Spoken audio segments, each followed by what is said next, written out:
할렐루야. 저는 오늘 십자가의 고난과 부활의 영광이라는 제목으로 은혜의 말씀을 나누겠습니다. 우리 예수님은 부활을 하셨습니다. 우리가 믿는 복음의 핵심은 우리 예수님의 십자가의 죽으심과 부활입니다. 그래서 우리 예수님의 십자가의 죽으심만 따로 떼서 그 하나만 얘기할 수 없는 것은 우리 예수님이 십자가에서 죽으셨다면 반드시 부활을 하셔야 됩니다.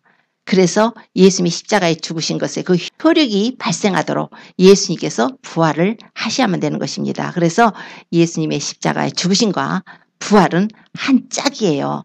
예수님의 십자가가 없으면 예수님의 부활이 없고 예수님의 부활이 없다면 예수님이 죽으실 필요가 없는 것입니다.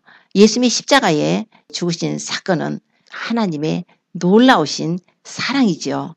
예수님이 누구십니까? 예수님은 우리 하나님의 아들이세요. 하나님은 영이시기 때문에 몸이 없으시잖아요. 하나님은 영이세요. 그래서 하나님께서 우리 죄인들을 위해서 대신 대속의 죽음을 죽어주시기 위해서 하나님의 그 아들을 성육신하게 성령으로 동정녀 마리아를 통해서 성령으로 잉태되기 위해서 성육신을 하게 하신 것입니다. 그래서 예수님께서 육신을 입고 이 세상에 오셔서 예수님은 완전하신 하나님이시며 예수님은 완전하신 사람이십니다. 우리 예수님께서 이렇게밖에 하실 수 없는 것은 하나님이 우리를 너무나 사랑하시기 때문에 하나님께서 그 아들을 십자가에 죽게 하기까지 우리를 위해서 내어주신 것입니다. 우리가 죄를 범해서 우리는 사망의 그 지옥의 형벌을 받을 수밖에 없게 되었을 때에 하나님께서는 우리를 구원하실 오직 한 가지 솔루션, 그것은 바로 누군가 우리를 대신해서 죽음을 당해줘야 되는데 이 세상에 있는 모든 사람들은 아담의 혈통이라 아담의 후손은 모두 다 원죄가 유전되기 때문에 아무도 다른 사람의 죄를 대신 담당해 줄 수가 없었기 때문에 그래서 예수님께서 육신을 입고 오셔서 여자의 후손으로 오셔서 우리 예수님이 남자의 후손이 아니에요. 아담의 혈통이 아닙니다. 여자의 후손으로 그래서 여자의 몸을 빌려서 성령으로 잉태된 하나님의 아들이 성육신 하셔서 사람으로 이 세상에 오시게 된 것입니다. 그러므로 예수님이 오셔서 십자가에서 우리 죄인들을 위해서 죽어주신 그 내용은 바로 하나님의 사랑이에요. 하나님께서 우리를 얼마나 사랑하셨는지 그 사랑 때문에 하나님께서는 자기의 독생자를 이 세상에 보내시고 십자가에 처절하게 죽게 하신 것입니다. 하나님의 세상을 이처럼 사랑하사 독생자를 주셨으니 이는 저를 믿는 자마다 멸망치 않고 영생을 얻게 하려 하심이라 그랬어요. 하나님이 그 아들을 세상에 보내신 것은 세상을 심판하려 하심이 아니고 세상이 저로 말미암아 구원을 받게 하려 하심이라. 그래서 저를 믿는 자는 심판을 받지 아니하는 것이요. 저를 믿지 아니하는 자는 아버지의 독생자의 이름을 믿지 아니하므로 벌써 심판을 받은 것이라고 이렇게 하셔버린 것입니다. 그래서 우리는 예수 그리스도를 믿음으로 이제 심판을 면하게 되는 것이에요. 하나님의 사랑이죠. 사랑처럼 이 세상에 아름다운 게 없어요. 이 세상에서 가장 아름다운 것이 무엇일까? 이렇게 하면은 사랑이라고 할 수 있을 것입니다. 사랑이 그렇게 아름답더라고요. 아무리 이 세상에 우리 눈으로 보이는 것들이 아름다워도 이 사랑만큼 아름답지는 못해요. 사랑은 영원한 것입니다. 그래서 하나님은 사랑이세요. 하나님께서 우리를 얼마나 사랑하셨는지 독생자를 보내신 사랑에 대해서 요한일서 4장 9절에는 하나님의 사랑이 우리에게 이렇게 나타난 바 되었으니 하나님이 자기의 독생자를 세상에 보내심은 저로 말미암아 우리를 살리려 하심이라. 사랑은 여기 있으니 우리가 하나님을 사랑한 것이 아니요 오직 하나님이 우리를 사랑하사 우리 죄를 위하여 화목제로 그 아들을 보내셨습니다. 이렇게 말씀합니다. 그러므로 예수님께서 이 세상에서 오셔서 죽으신 것은 바로 하나님의 사랑이었어요. 그 사랑을 받아들인 자는 구원입니다. 하나님의 사랑을 거절한 자는 심판이라는 것입니다. 그러므로 우리는 반드시 예수 그리스도를 믿음으로 우리를 구원해 주신 하나님의 은혜 가운데 우리가 들어와서 그분을 기뻐하는 것이 바로 그분의 사랑을 받아들이는 것입니다. 예수님께서는 십자가에서 죽으셨어요. 금요일 날 6월절 날 어린 양으로 예수님이 십자가에서 죽으셨습니다. 예수님께서 십자가에 죽으시고 그리고 무덤에 들어가셨다가 주일날 아침에 부활을 하셨습니다. 예수님께서 십자가에서 고난을 받고 죽으실 때에 이제 특이할 만한 것이 바로 예수님께서 십자가상에서 하신 유언의 말씀입니다. 자기를 십자가에 못 박는 그런 사람들을 놓고 아버지여 저희의 죄를 사하여 주옵소서. 자기 하는 것을 알지 못함이니이다. 예수님께서는 우리의 죄를 사해 주러 오셨어요. 우리의 죄를 용서해 주러 오셨습니다. 예수님을 그 십자가에 못 박는 그 죄인들 머리를 흔들면서 저가 하나님의 아들이라며 저가 남은 구원했으면서 자기는 구원하지 못해 조롱하고 야유하고 십자가에 못 박는 그들에게 그래도 예수님께서는 그들을 사랑하셔서 아버지여 저희의 죄를 사하여 주옵소서. 그 옆에 십자가의 강도가 그 모습을 보더니 이분은 과연 하나님의 아들이시네. 이분이 죽으신다는 것은 죄 없는 분이 죽으시는 것이네. 그래서 야유하던 다른 강도를 그가 오히려 꾸짖고 예수님께 당신의 나라에 임할 때 나를 기억해 달라고 하면서 예수님께 자기 영혼의 구원에 대해서 간청을 합니다. 그럴 때 예수님께서 네가 오늘 나와 함께 낙원에 있으리라. 그 십자가의 강도가 믿음의 고백을 통해서 이분은 죄가 없으시고 너랑 나랑은 죄 때문에 이런 고통을 당하는 거지만 이분이 아무 죄가 없다고 그 사람을 꾸짖고 당신의 나라에 임할 때 나를 기억하소서 할까 그거에 너무 기쁘셔서 우리 예수님께서는 그 십자가에서 운명하시는 그 시간에도 한 죄인을 구원하여 주신 것입니다. 이게 바로 하나님의 사랑이에요. 예수님은 우리 죄인들을 구원하러 오셨습니다. 우리가 무슨 죄를 지었건 어떤 죄를 지었건 얼마나 많이 죄를 지었건 예수님께 나오면은 그분께 긍휼을 구하고 자비를 구하고 회개하면 예수님을 구주로 영접하면 예수님은 그분의 보혈로 덮어주시고 우리의 죄를 용서하여 주십니다. 예수님께서 십자가에서 달려 계실 때에 보니까 자기 육신의 어머니 마리아가 있는 거예요. 마리아가 그 고통이 얼마나 심하겠어요. 칼로 네 마음을 찌르듯 하리라는 그 시문의 예언처럼 칼로 심장을 찌르는 것 같은 고통 속에 마리아가 울고 섰을 때 예수님께서 내려다보시며 여자여 아들입니다 하고 사도 요한에게 어머니로 이렇게 모자 결연을 시켜줍니다. 사도 요한이 옆에 섰다가 보라 네 어머니라 이래가지고 이제 모자 결연이 됐어요. 그래서 사도 요한은 마리아를 이제 자기 어머니로 생각하고 그때부터 자기 집에 모셨더라.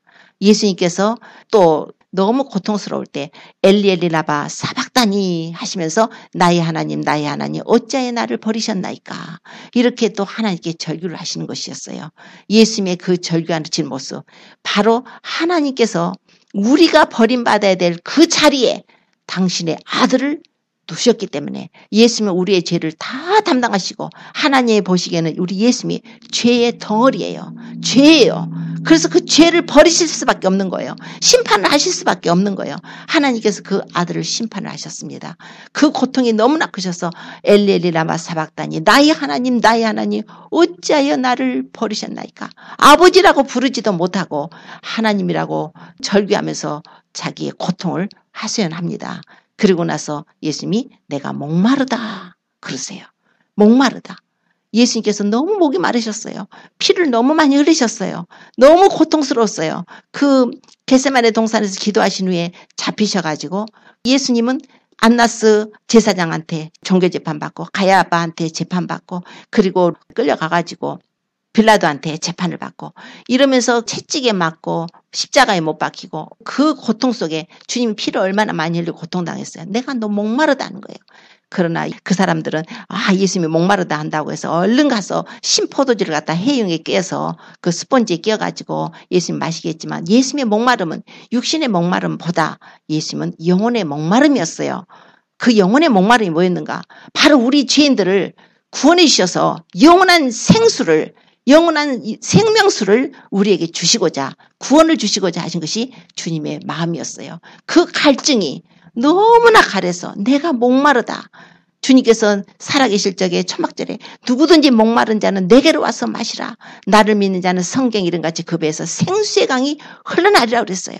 목마른 자, 그 예수님의 목마른 자, 그 구원의 목마른 자, 죄사함의 목마른 자, 저 영원한 천국의 목마른 자, 지옥의 심판을 면하고 구원을 받아야겠고 천국을 가야겠는데 나의 죄 때문에 도저히 이 죄값 때문에 구원을 받지 못하고 지옥의 형벌을 받을 수밖에 없는 이 죄인들이 목마른 게 뭐겠어요?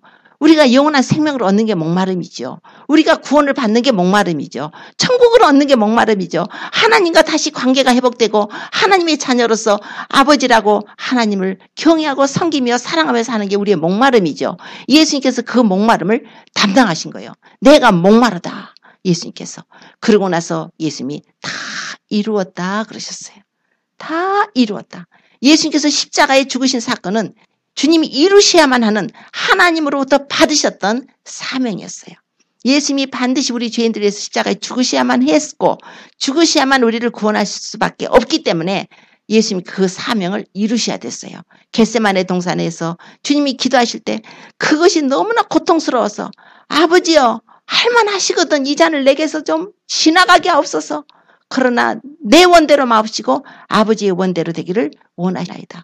우리 예수님이라도 그렇게 그 죄를 다른 사람의 죄를 더러운 인간의 죄를 짊어지고 예수님이시라도 그걸 하시고 싶으셨겠어요. 하시고 싶어서 하신 것이 아니라 할 수 없이 그러지 않으면 우리가 지옥을 가니까 너무 고통스러운 그 고통을 주님께서 아주 절규하듯이 이마에 땀방울이 핏방울처럼 되면서 기도하시면서 아버지여 할 수만 있으면 이 잔을 내게서 옮겨 주옵소서. 주님이 그렇게 기도를 하셨어요. 주님의 그 기도를 하나님께서 들으시고 예수님께서 십자가에 죽으실 수 있도록 그 은혜를 베푸셔서 우리 예수님께서 십자가에 죽으시는 그 순간에 다 이루었다. 예수님의 심정이 어땠을까요? 야 이제 끝났어. 이제 어떤 일이 끝난 거예요. 어떤 한 사건이 끝난 거예요. 예수님이 십자가에 죽으심이 다 그 과정이 끝난 거예요. 다 이루었을 때는 주님은 이제 그걸 뭘 봤을까요? 이제는 그때부터는 주님이 이제 우리를 구원하실 그 기쁨, 즐거움, 그래서 그 부끄러운 십자가를 마다하지 않고 지시고 그 앞에 있는 즐거움을 위해서 지셨다고 하잖아요. 예수님께서 다 이루었다 하시며 예수님께서 마지막으로 아버지여 내 영혼을 아버지 손에 부탁하나이다 하시고 예수님이 운명을 하셨습니다. 예수님께서요 마리아에게 여자여라고 또 부르셨어요. 예수님께서 여자여 보소서 아들이니이다. 여자, 왜 마리아를 여자라고 불렀을까? 여자를 존칭을 하고 해서 불렀다. 이제 그러신 분들 계세요. 근데 여기에서는 깊으신 뜻이 있습니다. 예수님이 바로 메시아라는 거예요. 예수님이 어떤 메시아? 바로 여자의 후손으로 오신 메시아. 그 여자의 후손이 어디에 기록됐나요? 여자의 후손은 창세기 3장 15절에 기록돼 있어요. 아담이 범죄를 했죠. 아담이 하와가 에덴 동산에서 먹지 말라는 선악과를 먹고 하나님께 범죄를 했어요. 그러고 나서 하나님으로부터 징계가 왔어요. 바로 죽음의 징계가 온 거예요. 사망이에요. 네가 먹는 날에는 정령 죽으리라 했기 때문에 사망이 온 거예요. 육체의 죽음뿐 아니라 영의 죽음뿐만 아니라 죽고 난 다음에 하나님과 영원히 단절돼 버리는 심판이 오게 된 것입니다. 하나님께서 얼마나 가슴이 아팠을까요? 그 사랑하는 자들을, 그 사랑하는 자녀들, 하나님의 형상과 모양으로 우리를 지으셔서 사랑의 교제로 우리가 하나님을 찬미하고 하나님의 영광을 위해서 지음받은 우리 인간이 이렇게 범죄해서 마귀의 유혹에 떨어져서 죄를 범해버리고 하나님의 사랑이 아니라 하나님의 징계를 받고 하나님으로부터 영원히 그 영원한 생명을 얻어서 천국에서 영원히 우리 주님과 교태하고 사는 것이 아니라 지옥에서 영원한 불의 형벌을 받게 되는 존재로 떨어져 버렸을 때 주님께서 너무 가슴이 아프셔서 바로 즉시로 메시아에 대한 예언을 해주신 거예요. 메시아를 약속하신 거예요. 그 메시아가 바로 누구였냐면 여자의 후손이에요. 그래서 뱀에게 옛뱀 마귀에게 내가 너를 여자와 원수가 되게 하고 너의 후손도 여자의 후손과 원수가 되게 하겠다.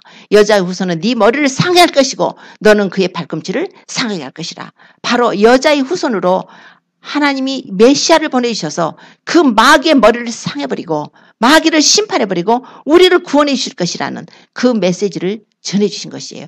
거기에 나온 여자의 후손. 그래서 그 여자의 후손이 올까봐 마귀는 그 여자의 후손이 오면 자기가 머리를 상하게 될까봐 계속적으로 하나님을 경외하는 자들을 핍박하고 아벨이 믿음으로 다 하나님 앞에 제사 드리니까 얘가 여자의 후손인가 봐. 얘 죽여버려야지. 그래가지고서 가인을 사주해가지고 가인이 동생을 죽여버리고 또 노아도 그냥 옛세상 심판할 때 하나님이 구원을 시켜놓으셨는데, 구원을 시켜서 그 노아의 가족들 8명을 살려놓으셨는데, 노아를 또 그냥 유혹시키려고 그 포도 농사 했을 때 포도주 마시고 술이 취해서 빨가벗고 누워가지고 그런 수치를 보이고 그러잖아요. 아들 함이 또 이렇게 저주를 받게 되고, 그렇게 계속적으로 사단은 여자의 후손이 와서 자기 머리를 상하게 할까봐 하나님이 인정하고 하나님이 사랑하고 하나님을 경외하는 자들은 그냥 어떻게든지 유혹시키려고 하는 거예요. 그 뒤로 모세 때도 모세를 하나님이 특별한 뜻이 있어 세우시려고 하니까 그 애기들 나자마자 사내 아이들은 갖다가 다 죽이라고 막 하지 않습니까? 예수님 태어나셨을 때 어떻게 했어요? 헤롯을 통해서 마귀가 또 막 2살 어린아이들을 다 죽이라고 그랬죠. 뭐 이렇게 해서 계속적으로 마귀는 그 메시아가 오실까 봐서 이분이 후손인 것 같아. 그럼 어떻게든지 핍박을 하든지 죽이든지 이렇게 했던 것이었어요. 자, 때가 됐어요. 갈라디아서 4장 4절에 보니까 때가 참에 하나님이 그 아들을 보내서 여자에게서 나게 하셨다 그래 버리시는 거예요. 예수 그리스도가 바로 여자의 후손이에요. 때가 참에 그 아들을 보내셨어요. 여자에게서 나게 하셨다. 이렇게 했습니다. 예수님께서 갈릴리 가나에 혼인잔치에서 이제 초대받아가지고 제자들하고 갔습니다. 근데 어머니가 거기서 이제 혼인집에서 이제 일을 돌봐주고 있다가 마리아가 이 집에 포도주가 떨어졌대. 큰일 났네. 이제 잔치를 7일간이나 해야 되는데 중간에 포도주가 떨어졌으니까 낭패인 거예요. 손님은 계속 오는데 포도주가 떨어졌어. 어떡하지? 그러니까 예수님께서 여자요. 예수님께서 마리아에게 어머니라고 하지 않고 여자요. 나와 무슨 상관이 있나이까? 아직 내 때가 되지 아니하였나이다. 그래 버리시는 거예요. 여자야라고 부르는 거예요. 예수님을. 그러나 이제 마리아는 종들을 불러가지고 예수님이 무슨 말씀을 하든지 그대로 해라 해가지고 이제 물이 포도주로 변화가 되는 그런 기적을 예수님이 행하셔 주셨죠. 그런데 예수님이 십자가에서 운명하시는 순간에 또 한 번 마리아에게 여자여 그렇게 하시는 거예요. 보소서 아들이니다. 그러니까 창세기 3장 15절에서부터 계속적으로 예수님은 내가 바로 하나님이 인류의 죄를 담당해서 구원할 메시아라는 것을 이렇게 말씀을 하셨던 거예요. 그래서 예수님은 성경대로 성경을 이루시기 위해서 성경대로 여자의 후손이 오셔서 십자가의 고난을 받아주신 것입니다. 예수님께서 6월절 날에 6월절 어린 양이 되셔서 마치 출애굽할 때 이스라엘 백성들이 출애굽 할 때 그 애굽의 장자를 죽이는 심판을 면하게 하려고 6월절 양을 잡아서 피를 내서 그 고기를 먹고 피를 바르라고 했던 것처럼 이제는 실제 대신 예수님이 오셔서 6월절 어린 양으로 그 죄에 대한 죽음에 대한 심판을 명케 하실 하나님의 6월절 어린 양으로서 6월절 날에 예수님께서 십자가에 못 박혀 죽으시게 된 것입니다. 그래서 고린도서 5장 7절에는 우리의 6월절 양 그리스도께서 희생이 되셨느니라 이렇게 분명히 말씀을 하고 있어요. 예수님이 바로 6월절 양이었다는 거예요. 세례요한은 보라 세상죄를 지고 가는 하나님의 어린 양이다 그랬어요. 세상죄라는 것은 바로 저와 우리 성도님들 이 세상의 모든 죄예요. 예수님은 이 세상의 모든 죄를 다 담당하시고 희생양이 되어서 십자가에 죽으신 것입니다. 그런데 예수님이 십자가에 죽으시고 난 다음에 운명하시고 난 다음에 하나님은 예수님을 살려버리신 거예요. 3일 만에 예수님은 부활을 하신 것입니다. 예수님이 십자가에 죽으신 것은 하나님이 자신을 낮추신 사건이에요. 예수님이 비하라고 그래요. 예수님이 얼마나 자기를 낮추셨는지 더 이상 낮출 수 없을 정도로 하나님의 아들이 오셔서 멸시천대 능욕을 수치를 다 당하시고 그 범죄자들이 죽는 형벌 십자가 형틀에서 처절하게 그 죽음을 맞이하셨어요. 자기가 지은 세상에 오셨어요. 자기 백성에게 오셨어요. 그 백성들로부터 배척을 당하고 십자가에 못 박혀 죽임당하시는 그 고통. 그래서 빌립보서 2장 6절에는 그는 근본 하나님의 본체시나 하나님과 동등됨을 취할 것으로 여기지 아니하시고 자기를 비어 종의 형체를 가지시고 사람으로 오셨고 사람의 모양으로 나타나셨으며 자기를 낮추시고 죽기까지 복종하셔서 십자가에 죽으심이라 이렇게 말씀하고 있는 거예요. 낮추셨다는 거예요. 하나님이 예수님께서 그렇게 낮추셨는데 그러면 예수님을 그냥 두실까요? 절대 하나님은 그렇게 안 두세요. 우리 예수님께서는 인자는 섬김을 받으러 온 것이 아니라 도리어 섬기려 하고 내 목숨을 많은 사람의 대성물로 주려 함이라고 하셨어요. 예수님의 섬김을 받으러 오신 것이 아니라 도리어 섬기러 오셨어요. 그래서 자기의 목숨을 많은 사람 대성물로 내어주셨습니다. 이런 예수님을 하나님이 안 높이시겠어요? 하나님이 사랑이시잖아요. 예수님은 하나님이 얼마나 사랑하시는지 몰라요. 이는 내 사랑하는 아들이요 내 기뻐하는 자라 그랬어요. 하나님이 사랑하시는 자, 가장 사랑하시는 자. 마치 아브라함이 독자 이삭을 그렇게 사랑했던 것처럼, 그건 이제 비유적인 거지만 하나님의 사랑은 그로 표현할 수 없는 그 사랑. 그러나 인간으로서 하나님의 사랑을 조금이라도 느껴볼 수 있는 것은 아브라함이 독자 이삭을 사랑했던 그 사랑. 그 사랑으로 우리는 느낄 수밖에 없겠죠.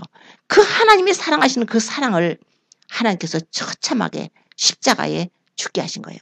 그런데 예수님은 철저하게 그것을 복종하신 거예요. 마치 아브라함이 이삭을 갖다가 모리아산 번제단에다 죽이려 했을 때 이삭은 순순하게 그걸 순종을 했습니다. 어떻게 그럴 수가 있습니까? 젊은 애들이, 어린애들이 어떻게 그렇게 순종할 수가 있어요? 그런데 순종을 한 거예요. 그 모습이 뭐였어요? 바로 우리 예수님의 모습이에요. 그래서 성경이 기록된 거예요. 그러다 보니까 하나님이 이삭을 축복을 안 하실 수가 없는 거예요. 이삭이 농사를 지니까 한 해에 100배를 축복을 받았대요. 상상해보세요. 어떻게 100배를 받을 수가 있어요? 똑같은 땅덩이에. 하나님께서 하나가 옛날에 열렸다면 100개가 열리게 해줬다는 거니까 100배라는 거예요. 그런 자들에게 하나님이 축복을 하시는 것입니다. 예수님께서 죽기까지 자신을 낮추시고 하나님께 순종하심으로써 그는 육체에 계실 때 자기를 죽음에서 구원하실 이에게 심한 통곡과 눈물로 간구와 소원을 올렸고 그의 경외하심을 인하여 들으심을 얻었느니라 그래요. 그가 아들이시라도 받으신 고난으로 순종함을 배워서 온전하게 되었은즉 자기를 순종하는 모든 자에게 영원한 구원의 근원이 되게 하시고 하나님으로부터 네가 멜기세덱의 반차를 줬는 대제사장이라 이렇게 칭하심을 받았다. 이게 히브리서 5장 7절 이하에 나온 말씀입니다. 자, 이렇게 예수님이 순종하셨는데 그래서 하나님이 그를 높으셨어요. 빌립보서 2장 9절에 이름으로 하나님이 그를 지극히 높여 모든 이름 위에 뛰어난 이름을 주사 하늘에 있는 자들과 땅에 있는 자들과 땅 아래에 있는 모든 자들로 예수 이름의 모든 무릎을 꿇게 하시고 모든 입으로 예수를 주라 신하여 하나님 아버지께 영광을 돌리게 하셨다는 거예요. 하나님이 높이셨어요. 바로 예수님이 이제 부활하심으로 그때부터는 예수님은 완전히 이제 하늘에 올라가셨죠. 하나님 보좌 우편에 앉으셨죠. 하나님이 이제 만왕의 왕 만주의 주로 높이셨죠. 이제 심판주가 되어버리신 거예요. 예수님은 심판주가 돼서 이 세상에 오실 것입니다. 하나님께서는 그 아들을 독생자를 보내서 십자가에 죽게 하셨지만 예수님은 3일 만에 부활하신 거예요. 부활의 날에 가장 첫 번째로 만난 자가 누굽니까? 그 여자들이에요. 여자들, 당시에 이스라엘 사람들은 여자들은 자기들 숫자에도 치지 않는 그런 사람들이에요. 그런데 여자들이 그렇게 정말 예수님을 사랑해서 그 십자가에 운명하시는 순간에도 떠나지 못하고 있다가 그날 아리마대 사람 요셉하고 그 니고데모가 예수님이 장사 치르는 것을 시체를 내려가지고 장례 치르는 것을 다 보고 어디에다가 뒀나 하고서 그것도 찾아가서 보고 그런 후에 무덤을 알아놨다가 안식일 다음날 이제 아침 일찍이 그들이 향품을 발라드리려고 무덤에 갔는데 그때 막 지진이 일어나더니 그냥 하늘에서 빛처럼 눈처럼 하얀 두 천사가 내려오더니 그 예수님이 들어있는 그 동굴, 거기는 무덤이 동굴이에요. 그 동굴 무덤에 그 돌을 갖다가 확 올려버리고서 있는 거예요. 그걸 보고서는 이제 너무 놀래갖고 무서워했지만 천사들이 너희는 무서워하지 말라. 너희가 십자가에 못 박히신 예수를 찾는 줄 내가 안다. 예수께서 여기 계시지 않다. 살아나셨느니라 이렇게 말해요. 와서 너희가 이 무덤을 보라. 예수님께서 살아나셨어요. 그리고 얼른 가서 제자들에게 그 사실을 알리라고 그래서 베드로하고 요한이 뛰어왔죠. 그래서 베드로하고 요한이 뛰어서 돌아보니까 무덤을 보니까 예수님이 안 계시는 거예요. 이제 베드로나 요한은 너무나 황당했겠죠. 예수님 십자가에 죽으신 것도 너무나 고통스러운데 시체까지 잃어버린 거예요. 그렇게 해서 예수님이 이제 안 계신 것을 확인한 증인이 됐죠. 그러나 다른 사람들은 다 이제 집으로 내려갔는데 안 내려가고 있던 막달라 마리아가 또 한 번 울면서 그 무덤을 들여다보니까 천사들이 여자여 누구를 찾느냐 그래요. 그러니까 내 주를 어디다 뒀는지 내가 알지 못해서 운다고 이렇게 말을 합니다.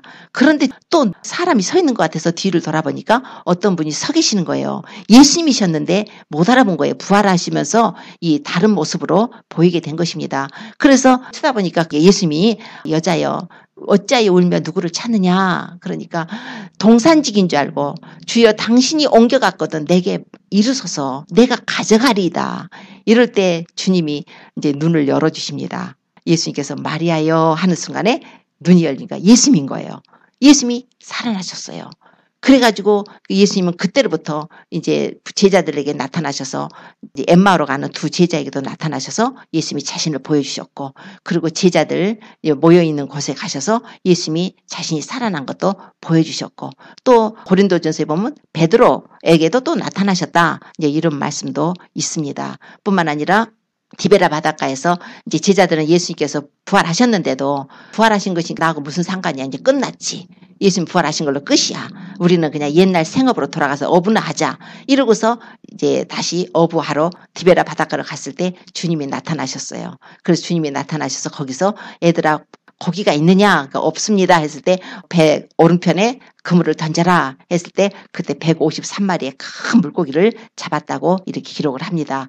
그래가지고 이제 배를 끌고 와서 보니까 예수님께서 숯불에 떡을 다 구워놓고 가지고 생선도 좀 가져오라 해가지고 생선도 굽고 제자들 주시면서 이제 주님이 다시 살아나셨다는 것을 확신을 시켜주시는 거예요. 그리고 거기서 베드로를 만나서 베드로에게 이제 사명을 주십니다. 너는 내 양을 먹이라. 치라 내 양을 먹이라. 네가 나를 사랑하느냐 3번 물으시고 이제 3번 이렇게 목양을 하도록, 그래서 주님의 양떼를 이제 맡기십니다. 이렇게 해서 예수님께서 부활하신 사건. 그러면서 너희는 예루살렘을 떠나지 말고 내게 들은 바 아버지의 약속하신 것이 올 때까지 기다려 그랬어요.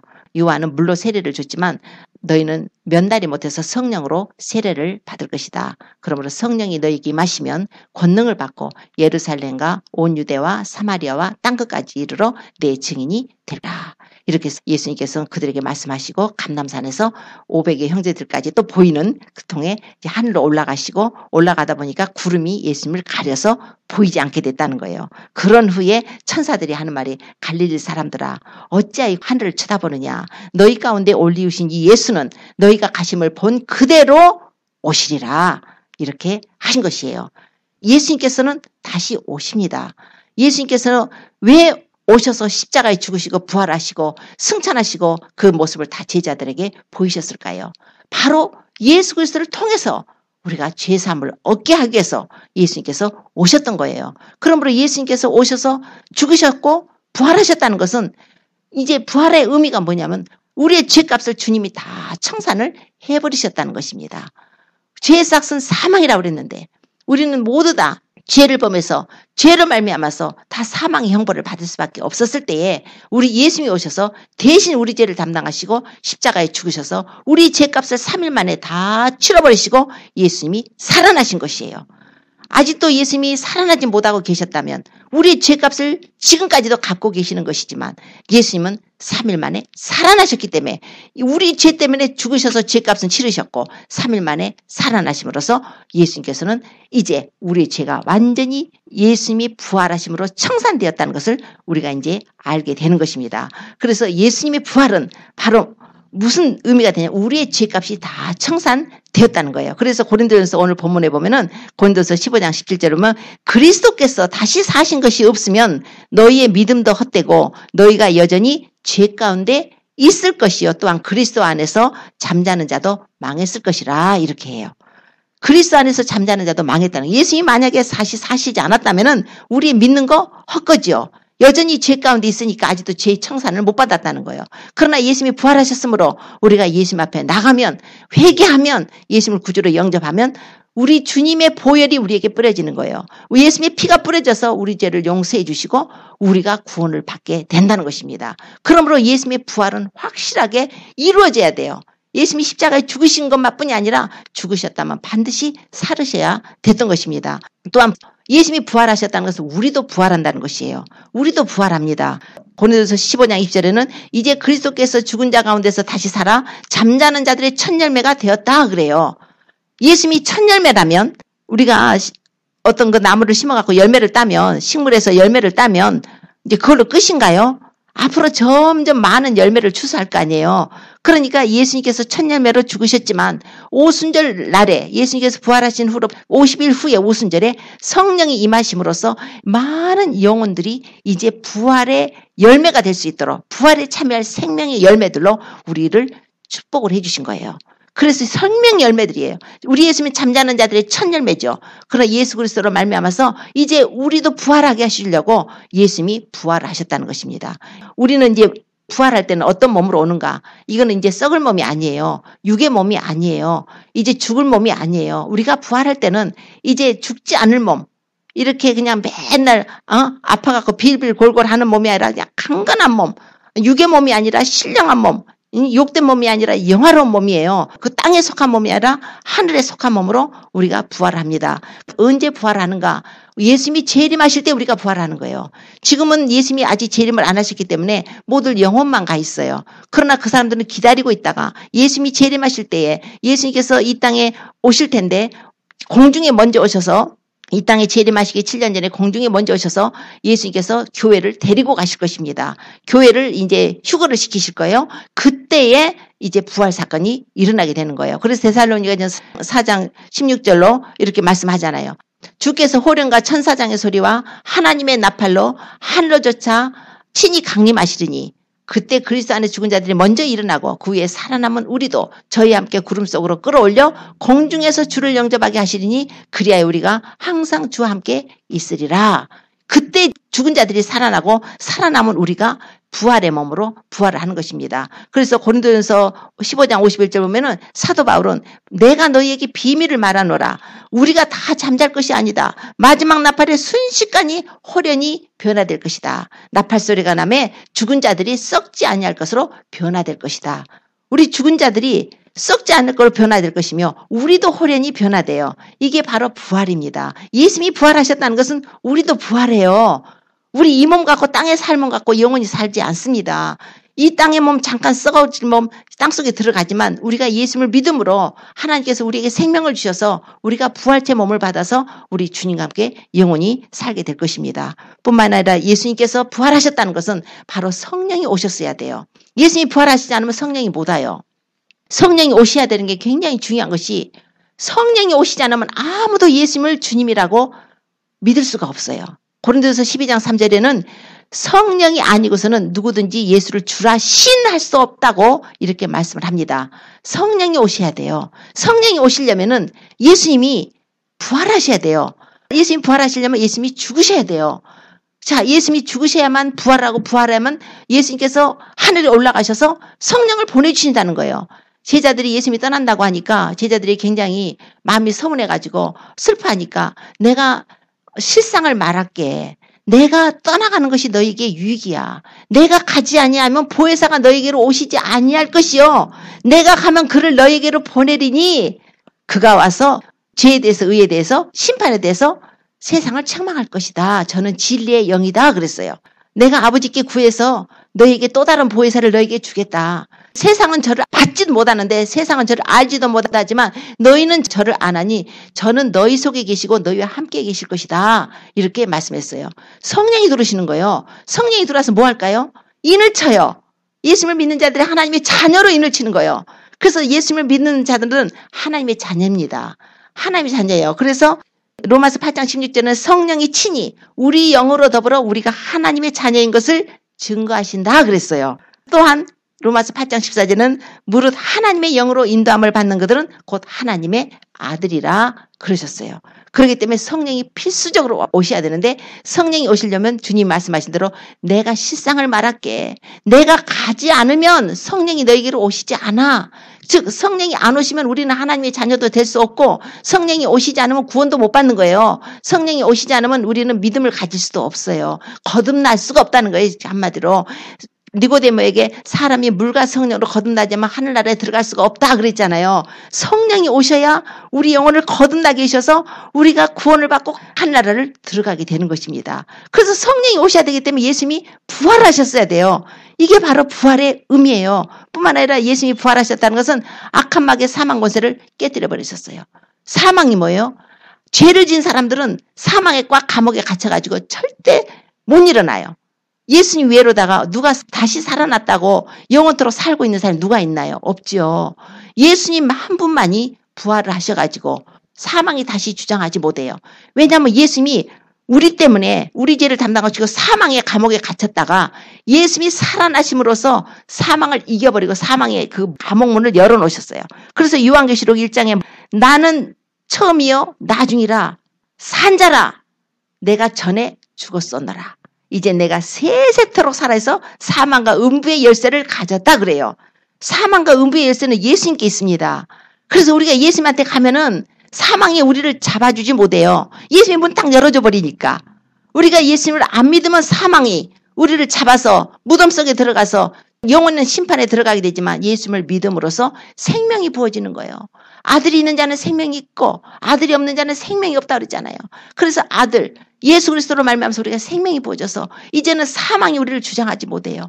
그래서 예수님이 바로 사망 권세를 이겨버렸다는 거예요.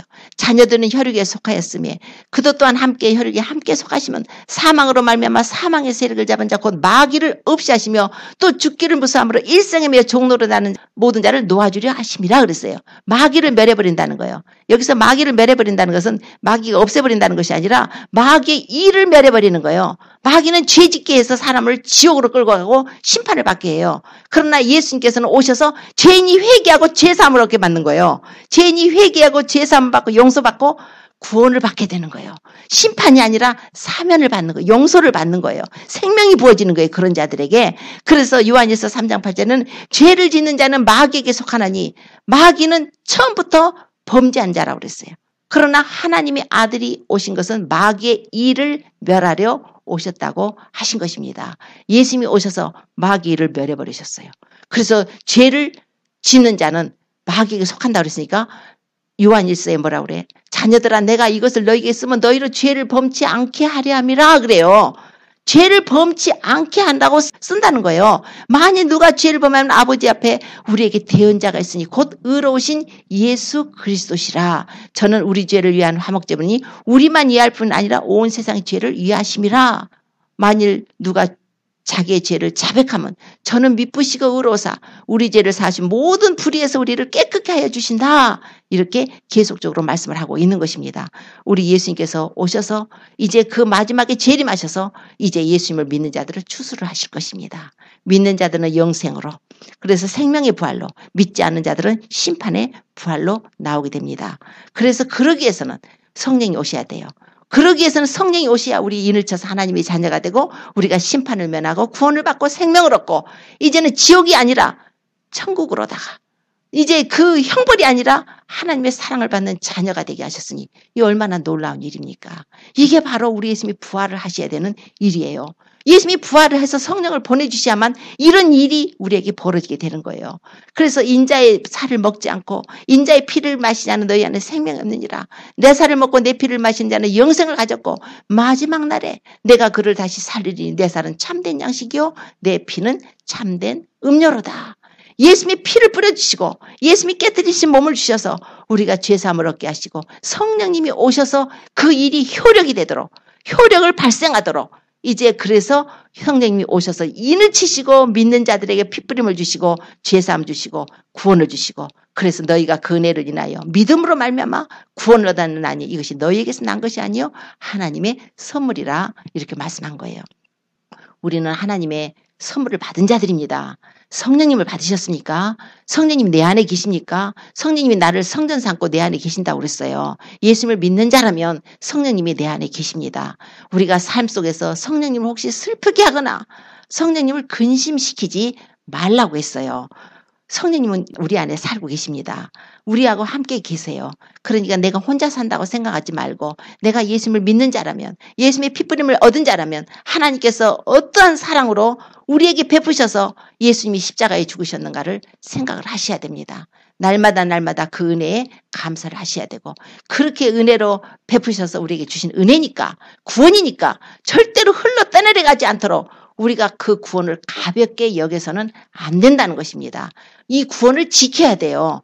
믿음을 지켜야 돼요. 세상으로부터 뺏기지 않도록 세상이 우리에게 좋은 것을 주는 게 아니라 예수님이 우리에게 좋은 것을 줍니다. 각양 좋은 은사와 각양 좋은 선물이 위로부터 빛들의 아버지께로 내려오는 거예요. 우리 이 땅에 사는 건 잠깐입니다. 앞으로 예수님을 믿기 위해서 어떤 핍박들이 있게 될 것입니다. 이제 예수님이 오시면 교회를 데리고 가세요. 그래서 교회를 데리고 가시는데 혹시 남게 된다면 이 세상은 엄청난 환란이 있게 됩니다. 핍박이 있게 돼요. 예수님을 끝까지 죽음으로써라도 예수님을 지키십시오. 내 안에 계신 예수님의 믿음을 붙잡으세요. 이제 때가 됐습니다. 이렇게 세상이 악하면 이제 정말 주님 오셔야겠습니다 할 정도로 이렇게 세상이 더러워졌으면 정말 우리가 빨리빨리 이제 우리 자신을 회개함으로 우리 자신을 준비를 해야 할 것입니다. 믿지 않는 자들에게 첫째로 예수님을 믿으라고 우리가 전해야 될 것이며 믿음이 연약한 우리 자녀들, 우리 가족 형제들 그들의 영혼을 위해서 기도를 해 주십시오. 그리고 우리가 살고 있는 우리 사회, 국가 또 이 온 세상 이거 지금 핍박받고 있는 우리 주의 형제들 너무나 많아요. 너무나 많습니다. 너무나 악한 자들이 그 학교 같은 데 쳐들어가가지고 그냥 너 기독교인이냐? 그러면 죽여요. 지금 동일한 일들이 이제 전 세계적으로 일어나게 될 것입니다. 그렇게 된다고 했어요. 하나님이. 온 세상에 그런 일이 일어날 거라고 했기 때문에 그런 때가 됐기 때문에 이제 우리는 정신을 차리고 깨어서 근신해서 기도하면서 우리가 저 믿음을 굳게 해가지고 끝까지 내가 죽더라도 예수님 배반하지 말고 예수님을 믿음으로 구원을 받을 수 있도록 하나님께 은혜를 구하십시오. 이제 그렇게 해야 될 때가 됐습니다. 날마다 날마다 우리가 기도하고 날마다 성경 말씀 읽으면서 말씀과 교제하고 다른 사람 영혼들 위해서 중보하고 또 사랑도 행하십시오. 그리고 다른 사람 미워하는 사람 있으면은 우리가 풀어야 됩니다. 용서해야 됩니다. 용서받을 사람이 있으면 가서 용서도 받아야 돼요. 그리고 모든 사람과 화평해야 됩니다. 거룩함을 이루라고 그랬어요. 하나님은 거룩하기 때문에 내가 거룩하니 너희도 거룩하라 했으므로 우리가 말씀과 기도를 거룩해진다고 그랬어요. 그래서 그거를 나의 삶 속에서 그 경건의 능력이 나오도록 모양만 있는 것이 아니라 이제는 그 삶 속에서 실제로 나의 삶이 주님과 동행하는 삶으로 그분을 기쁘시게 하는 삶으로 우리가 살아가야 될 것입니다. 주님의 은혜로 이렇게 귀한 말씀 주셨으니 그 말씀 꼭 잡으시고 이제 그 믿음 지켜서 정말 더 주님 사랑하시고 예수님 꼭 사랑하시고 이제 우리 주님 오셔서 공중에 오셔서 우리 이름 부르실 때 할렐루야 사랑합니다 고백하며 모두 공중으로 들림받아서 우리 예수님의 어린 양의 혼인잔치에 참여하는 저와 모든 성도님 되시기를 예수님을 축원합니다. 기도드리겠습니다.